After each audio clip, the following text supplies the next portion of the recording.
Hello, I'm Jim Woodford, and I was sharing earlier about my experience of coming down with a catastrophic disease and dying and going through the tunnel of light, coming out the other side and seeing something hideous and horrendous to my left that wanted to consume me. But to the light, this beautiful light, and when I cried to the light, God sent 3 of his magnificent angels to help me. I know it sounds incredible, but God is incredible, you see. He is incredible. And he saw something in me that I didn't even see in myself, that I was worth protecting. And so I tried to describe, and as I said earlier, I feel like I fail miserably, because how do you describe a being of heaven? But imagine, if you will, 3 of the most regal creatures you could ever conceive of. Very tall, but elegant.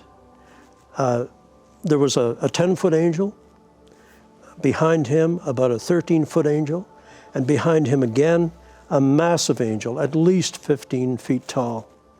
All of them cloaked in this incredible, I used to call it white light, but it's beyond color.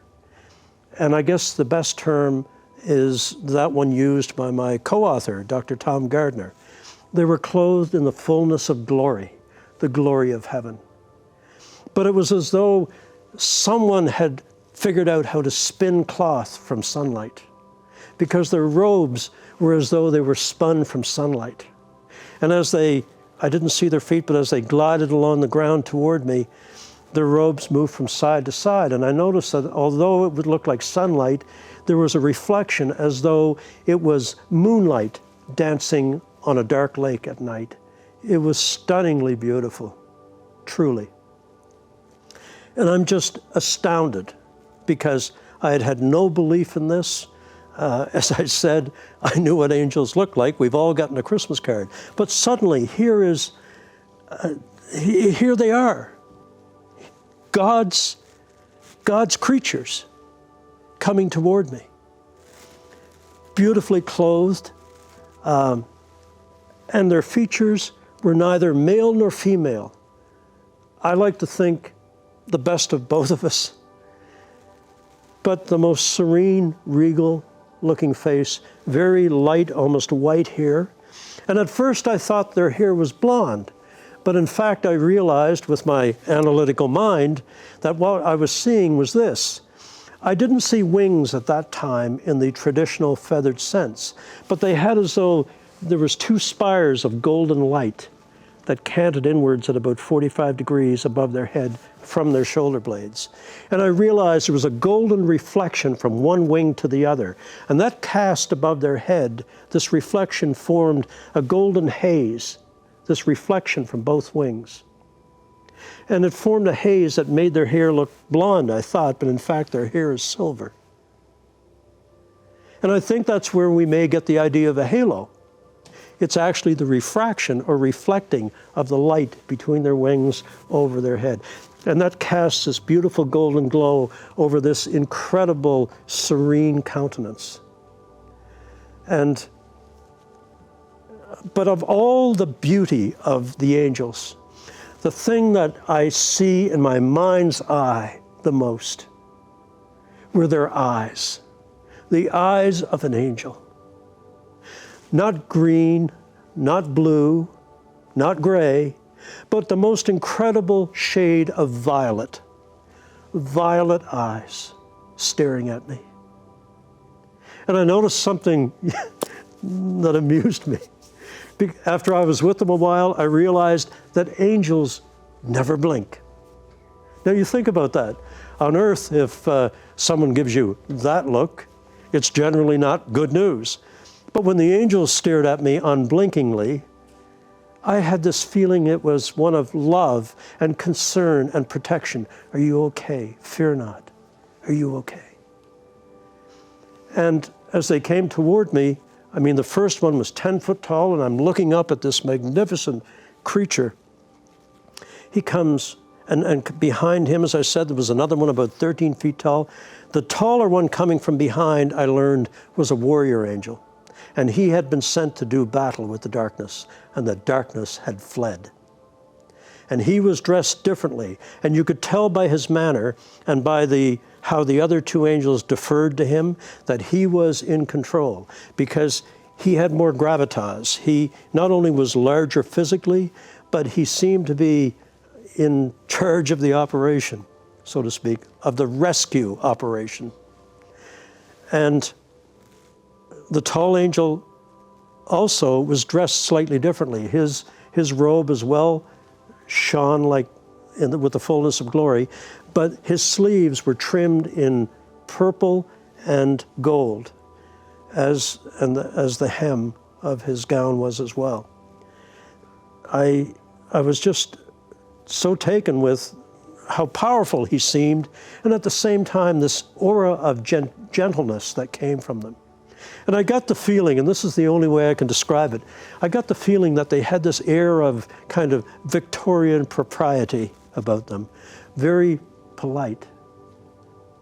But what stunned me was the first angel came right up to me, and I'm looking up at his violet eyes, and he's looking down. He has a little smile, and then suddenly I hear his voice. It's like a thought transference. And as he smiled at me, his arm came out and went around my shoulder and pulled me close to his body. And then suddenly I became aware of this magnificent, huge wing coming out around his arm and pulling me even tighter to his body. And I had the most incredible feeling of peace. It was as though a vibration went through me that I had never sensed in my entire life. The most pleasant, indescribable sensation of being hugged by an angel. And as he held me close, I looked up into his face, and those beautiful violet eyes looked into mine, and then I heard the voice of an angel for the first time. And this is what he said: "Fear not, James. We are your constant friends." And now when I sign a Bible or I sign any card to anyone, my wife Lorraine will tell you, I always sign it YCF, Jim, your constant friend. They are our constant friends. They are real. They exist just as sure as the person sitting next to you exists. And so here I am, snuggled up to this angel, feeling so loved and protected, and the darkness has left. And in my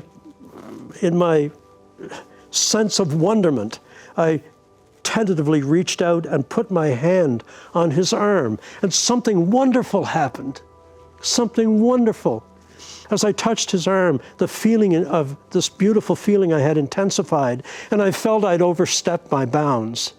And so I removed my hand. And when I did, the light from the angel's body came back with my hand till I got about between 6 and 10 inches away, and then the light let go from my hand and went into the body of the angel. Folks, I'm here to tell you today, the love of God is sticky. There's something you don't hear every day. The light of God, the Spirit of God wants to cling to you. It wants you back.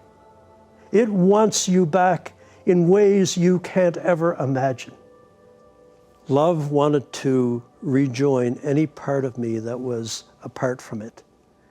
And I feel that that sticky love was reclaiming me, bringing me back to Jesus. And here I am feeling the sticky love of God, the light of the angel clinging to my hand. The most magnificent feeling you could ever imagine, being hugged by an angel of God. And as I've spoken over the last 2 years, I would have people say to me, Jim, what's it like to be hugged by an angel? What's it like? And I struggled with that for months and months. How do I describe what I felt? And finally, I came to this conclusion. Being hugged by an angel of God is like being hugged by 50 grandmothers at once, with a slight hint of tapioca. I smelled tapioca. But let me tell you why. We serve a God so compassionate, so loving, so concerned, that He realizes what a transition it is for us to go from our earthly being to heaven, for our spirit to make that transition. And so He puts things in front of us to calm us, to make us feel at home. And why tapioca for me? Because when I was a little boy walking home through a blizzard in Newfoundland, I'd get home from school, my grandmother would brush the snow off me, my mom would sit me in front of the wood stove and give me a big warm bowl of tapioca. You see? And for each of you, when you get there, God will put in front of you something that makes you feel you are at home, because at last you finally are. And for me, it was tapioca. So let's set something straight. You do not have to like tapioca to get into heaven. You really don't. But for me, it brought back memories of the love of my mother, my grandmother, and that warm, snug little house in the wintry landscape of northern Newfoundland. And I'm constantly amazed. How could God, with all He must have to think about, remember that I, as a child, liked tapioca? Jesus knows you better than you know yourself. And the wonderful thing is, you have this sense of family. Not just that you've come home, but you have this sense of family, that you are among your original family, and you truly are. And so, I don't know how long the angel hugged me, but suddenly I was aware of his wing receding and his arm coming back, and he stepped back, and the 13-foot tall angel stepped back, and then they both bowed to the tall angel as he came toward me. Now remember, he's 15 feet tall, about that wide at the shoulders, built as a warrior, massive, a feeling of strength and gentleness at the same time. And as I said, his robe was slightly different, but I noticed something else. He had a golden sash around his waist, and that came over one shoulder. And over that belt, he had a belt, a golden belt, and it had a scabbard. And I could sense a light coming out of the scabbard, a weapon of immense power. I don't know if George Lucas, when he came up with the lightsaber in Star Wars, ever had an angelic encounter, but this was what I saw. It was a weapon of light, and the darkness fled from it. And he comes up to me. Now, think how tall 15 feet is. And then he bows to me in the most reverent way. Not just a bow of Victorian propriety or of politeness, but a bow of genuine awe. The angel was in awe of me. Of me. How could this be? Because he saw in me the light, the spirit of his master. You have no idea how unique, how truly special you are to God. He has put his light in you, and yet he has given you free will to do with it as you like. I ignored it for most of my life, but never again will I ignore the light within me. And now here I am at the entrance to heaven, and the angel is bowing to me, to me. You see, God created the angels to serve him. But he created us with his light, his spirit. And the angels recognized it, and they were bowing to the light and spirit of their master in me. I was overwhelmed by the majesty of the moment. And as he straightened up, he smiled at me. Again, his lips didn't move, but that thought transference came to me. And I heard a very deep voice from this angel. And he said to me, as he straightened up, "James, would you walk with us?" And then he made this motion. And as that giant, huge arm and robe came back, this beautiful path appeared through the green grass of heaven. And I turned, and with an angel on either side and the tall angel behind, I began my walk through paradise.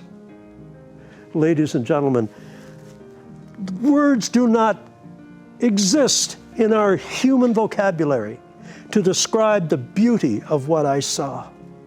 But imagine, if you will, as I started my walk, this incredible vault of blue, not a deeper blue, a blue that I'd never seen before. And I spent a lot of my life in the sky. And the pilot in me came out, and I started to search for the sun, because if I could see the sun, I could orient myself. Am I southwest? Am I northeast? And remember, everything that I thought, before I could finish thinking the question, one of the angels answered it. It was stunning. It was as though they were in my mind. And I guess I must have thought, where's the sun? Because suddenly I heard the tall angel's voice. And he said to me, "James, in heaven there is no sun, nor moon, nor stars."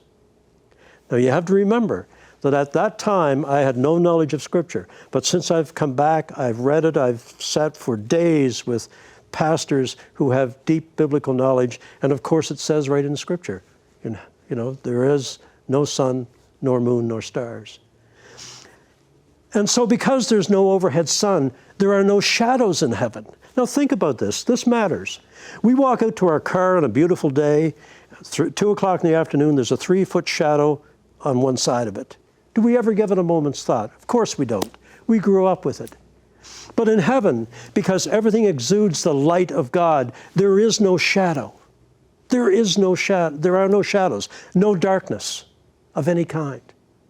But the other wonderful thing is there's no shadow of despair, no shadow of shame, no shadow of injustice, no shadow of hate, no shadow of anything that could affect the love that you feel permeates everything in heaven.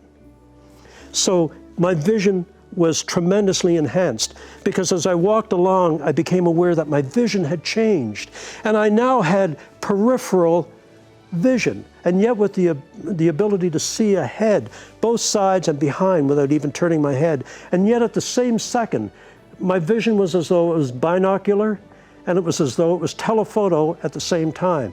And it automatically, I could see as I'd never seen before. And I could look off at the distant mountains of heaven, and I just had to focus, and I could see the petals on a beautiful flower on the slopes of heaven. And yet, in the next instant, I could focus on the flower on the ground. People say, that sounds confusing. Look, it was no more difficult than texting and watching the news on TV. It just automatically happened. But I was able to see and absorb everything around me in all directions. The incredible flowers, the beautiful pastures, the sunless sky, beautiful flocks of doves and multicolored birds, species that don't exist, flitting from tree to tree, the beautiful brooks that meandered through heaven, filled with this crystal water that they told me eventually flows into the water of life, the river of life, and through underneath the gate of heaven. And the stream beds were beautiful. The water was a blue aquamarine color, but like a perfect turquoise jewel. And the stream beds were covered in golden pebbles, and so the light refracted off that and danced up through the water. And the water made a beautiful sound as it rippled along to join the river of life. And I'm just overwhelmed by the beauty. It's almost more than I can comprehend. And I'm asking all these questions. I have journals filled with the answers of the angels. Journals. And this book that we've produced is just a mere sampling of the glories of heaven. And so as we walked along, I'm aware of everything that's around me. I can sense everything is aware that I am there. But I looked down, and on both sides of the path were these incredible flowers. And at first, when I looked at them, even with my vision as enhanced as it was, it looked to me as though they were composed of stained glass. And I was intrigued by this, so I stopped, and the angel knelt on one knee and invited me to join him. And I knelt down, and I noticed as our knees touched the ground of heaven, light rippled out from it. And he said to me, "James, look."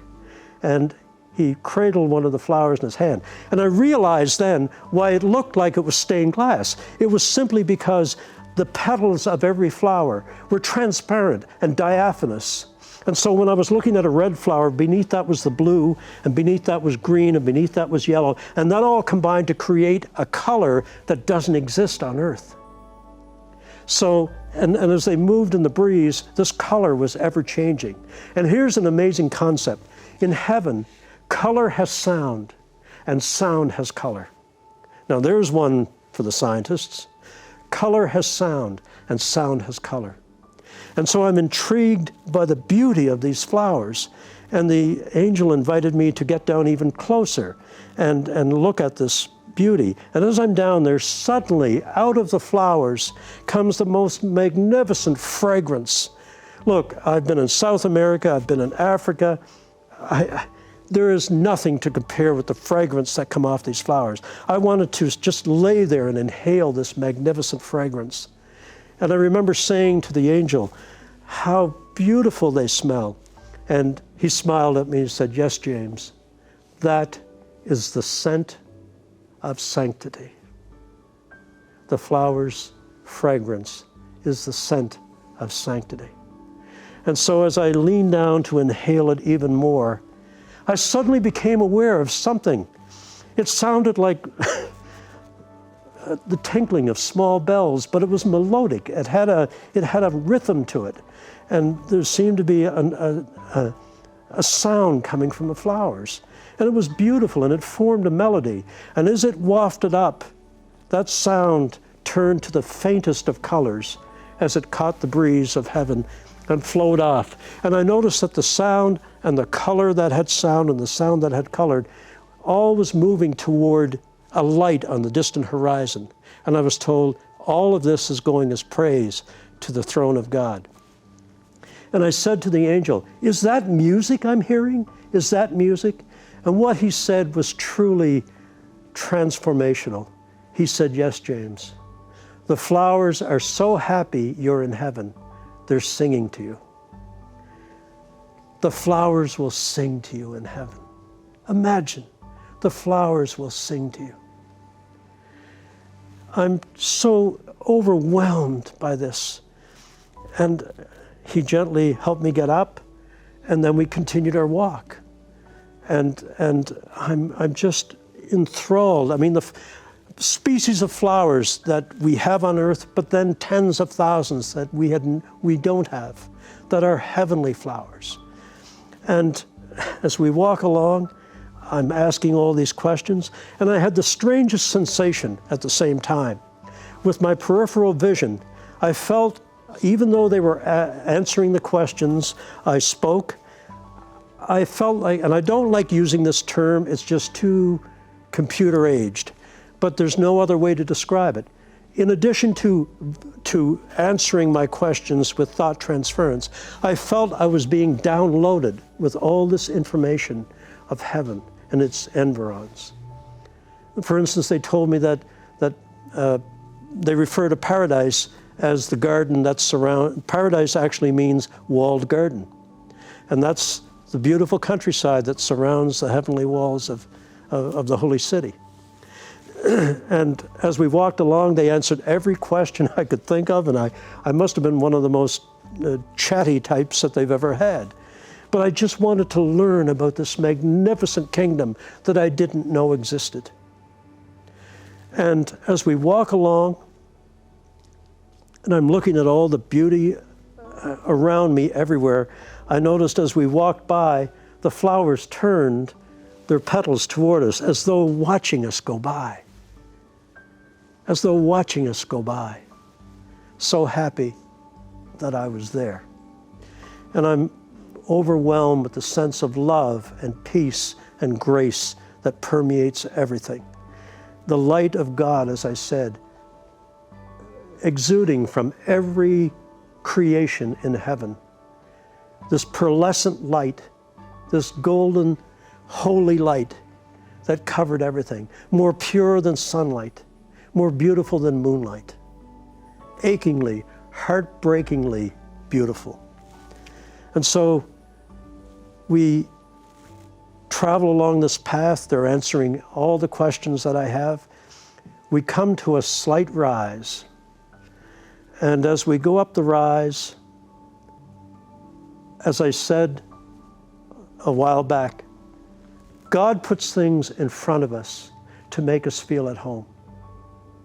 And when I grew up in Newfoundland, and all my life I've owned horses. And actually, my wonderful wife, Lorraine, and I met on horseback. So horses have always been a big part of my earthly life. And as I walked up that path, and I'm conversing with the angels, and they're speaking to me, they don't speak in contemporary style of speaking, but very polite, very correct, as I said earlier, with a kind of Victorian propriety. And as we come up, there's a split rail fence, as you'd see on any horse farm, many places in America or Canada. And I'm about to realize that God, once again, has put something wonderful in front of me to make me feel I am at home. Have you ever wondered what heaven is truly like? Do you know someone who questions life after death? Now you can know the testimonies of people who experienced life after death. You will receive James D. Woodford's brand new powerful book, Heaven, An Unexpected Journey. Through this book, you will read about his firsthand experience with heaven, angels, and the afterlife. Encounter the glories of heaven and the stunning reality of the unseen world. Understand what it's like to hug an angel. Encounter the chilling realities of hell and the sights, sounds, and sensations of heaven. Read and hear firsthand accounts about the awesome beauty of Jesus, full of overpowering love and compassion. Gain faith to believe God for your own healing as you understand that God has a body parts room in heaven where miracles are waiting to be accessed. Take a tour of God's heavenly library with volumes of books that contain the accounts of each person's life. Learn how your prayers are converted into visible fire and rivers that ascend to heaven. You can get a digital copy of James Woodford's book, Heaven, An Unexpected Journey, by clicking the link below or by going to sidroth.org/heaven.